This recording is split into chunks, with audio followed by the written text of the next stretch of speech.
Hello friends, welcome to my channel plant pathology पाठशाला। जैसे कि कुछ लोगों ने रिक्वेस्ट किया था कि वीडियोस हिंदी में बनाने के लिए, so let's start the bacteriology in Hindi. Okay, तो लास्ट वीडियो में हमने डिस्कस किया था about important characteristics of bacterial cell. अब इस वीडियो में डिस्कस करेंगे about cytoplasm of bacteria and cytoplasmic organelles. तो साइटोप्लाज्म एक मैट्रिक्स लाइक स्ट्रक्चर होता है जो प्रेजेंट होता है in between the nucleus and the cell membranes और सेल एनवलप। तो ये मेनली कंस्टिट्यूट होता है वाटर।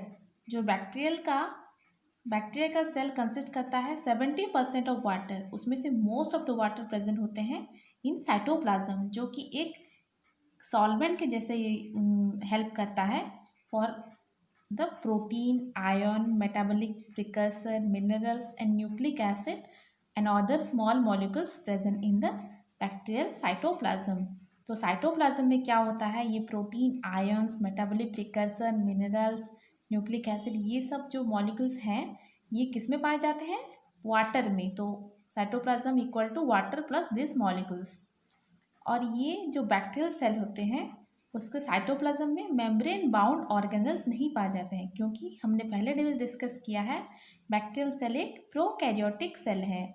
तो इसमें मेम्ब्रेन बाउंड ऑर्गेनल्स जैसे कि माइटोकॉन्ड्रिया, गोल्गी अपैरेटस, ये सब नहीं पाए जाएंगे। और ये साइटोप्लाज्म क्या डिवाइड होता है, इसमें साइटोस्केलेटन। साइटोस्केलेटन क्या होता है, एक प्रोटीन फिलामेंट्स होते हैं जो न्यूक्लियस से साइटोप्लाज्मिक मेम्ब्रेन, जो मेम्ब्रेन होता है ना सेल साइटोप्लाज्म के जस्ट नेक्स्ट होता है साइटोप्लाज्मिक मेम्ब्रेन, जो फर्स्ट इनरमोस्ट कवरिंग होता है बैक्टीरिया का, उसको बोलते हैं साइटोप्लाज्मिक मेम्ब्रेन। तो उस दोनों के बीच में प्रोटीन के फिलामेंट्स होते हैं, कुछ माइक्रोट्यूबुल्स फिलामेंट्स होते हैं जो एक स्केलेटन के जैसे काम करते हैं एंड ये बैक्टीरिया को एक सेप प्रोवाइड करते हैं, जिसको बोलते हैं हम साइटोस्केलेटन। ओके, तो बैक्टीरियल सेल में साइटोस्केलेटन नहीं पाए जाते हैं। The next is highly organized, so different cellular processes such as transcription and translation occurs efficiently and in a coordinated manner।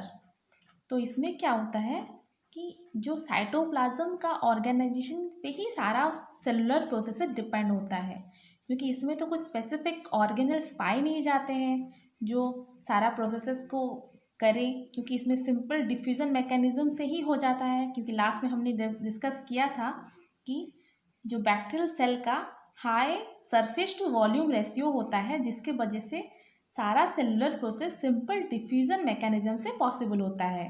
तो इसका सेलुलर जो साइटोप्लाज्मिक ऑर्गेनाइजेशन है वो बहुत इंपॉर्टेंट है, ताकि जो सेलुलर प्रोसेसेस जैसे कि ट्रांसक्रिप्शन में क्या होता है, जो डीएनए वो कन्वर्ट हो जाता है आरएनए में, और ट्रांसलेशन क्या होता है, आरएनए कन्वर्ट हो जाता है प्रोटीन में।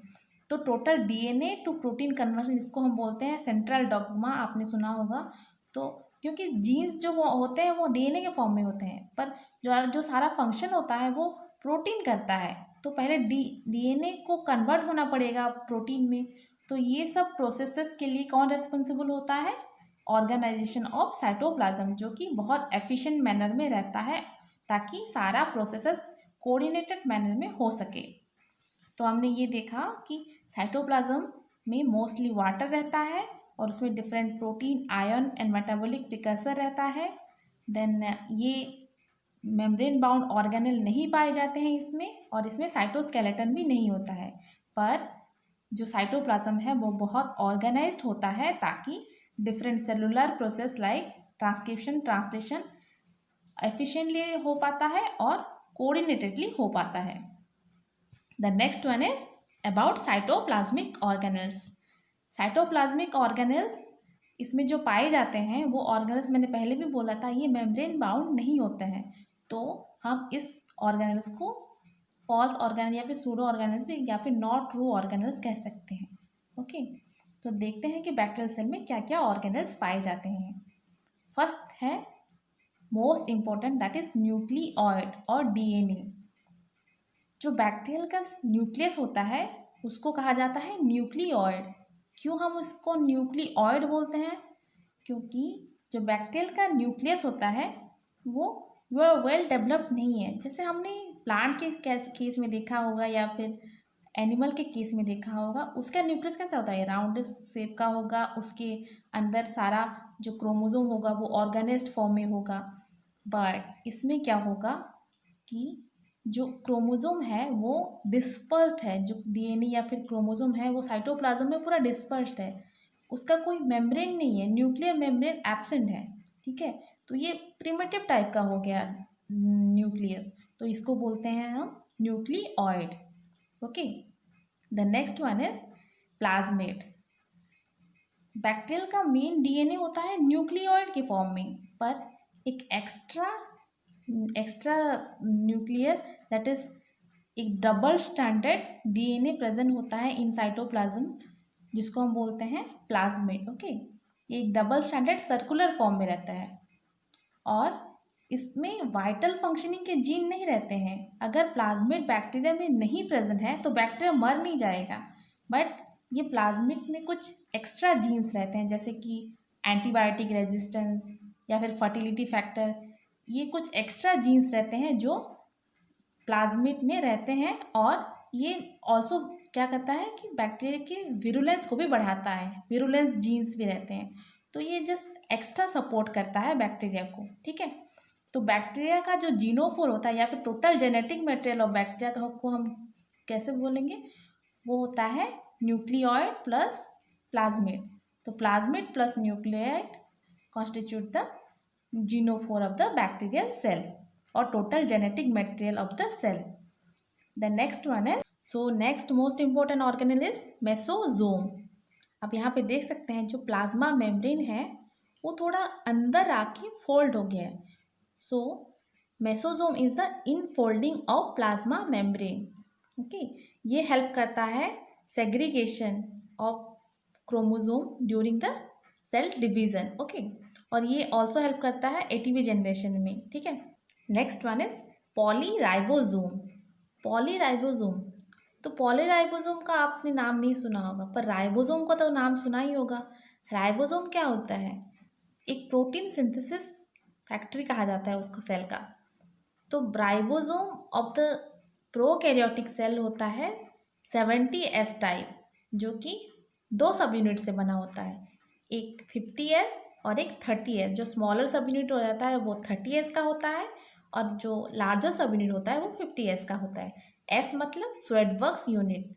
ये स्वेडबर्ग यूनिट एक ऐसा यूनिट है जो सेलुलर ऑर्गेनेल्स को डिफाइन करने में यूज़ होता है, जो कि जो सेंट्रीफ्यूगेशन जब किया जाता है तो उसका सेंट्रीफ्यूगेशन में कितना लेवल आ रहा है उसके बेसिस पे स्वेडबर्ग्स यूनिट एक मेजरमेंट है। Okay, for the cellular organelles. तो बैक्टीरिया का जो राइबोसोम्स होता है वो क्या होता है, 70S फॉर्म में रहता है और ये चेन लाइक स्ट्रक्चर फॉर्म करते हैं। तो एक एग्रीगेट होके चेन लाइक जो फॉर्मेशन करते हैं उसको बोलते हैं polyribosome. Then next one is inclusion bodies, fat bodies. ये सब छोटे छोटे मॉलिक्यूल्स हैं जो बैक्टीरियल साइटोप्लाज्म में पाए जाते हैं। तो हमने डिस्कस किया जो अबाउट साइटोप्लाज्मिक ऑर्गेनल्स, इसमें मोस्ट इंपॉर्टेंट है न्यूक्लियोइड। ओके, तो बैक्टीरियल न्यूक्लियस को कहा जाता है न्यूक्लियोइड, और उसमें एक एक्स्ट्रा डीएनए भी पाया जाता है जो है प्लाज्मिड, जो डबल स्टैंडर्ड सर्कुलर फॉर्म में रहता है। तो टोटल जीनोफोर होता है nucleoid plus plasmid. Then other important organelles are mesosome, polyribosome, inclusion bodies. Okay, तो हमने पूरा ऑर्गेनल साइटोप्लाज्मिक ऑर्गेनल्स का डिस्कस कर दिया। अब नेक्स्ट चैप्टर में हम डिस्कस करेंगे about outer part. Okay, outer part मतलब जो सेल मेम्ब्रेन है, उसके बाद सेल वॉल है, सेल वॉल के बाहर आउटर मेम्ब्रेन भी हो सकता है या फिर कैप्सूल हो सकता है, और different surface appendages that is pilus, fimbriae, then flagellum. Okay, everything we will discuss in other videos. So this is the end of this video. अगर आपको वीडियो अच्छा लगी तो please subscribe my channel and share this as much as possible. Thank you.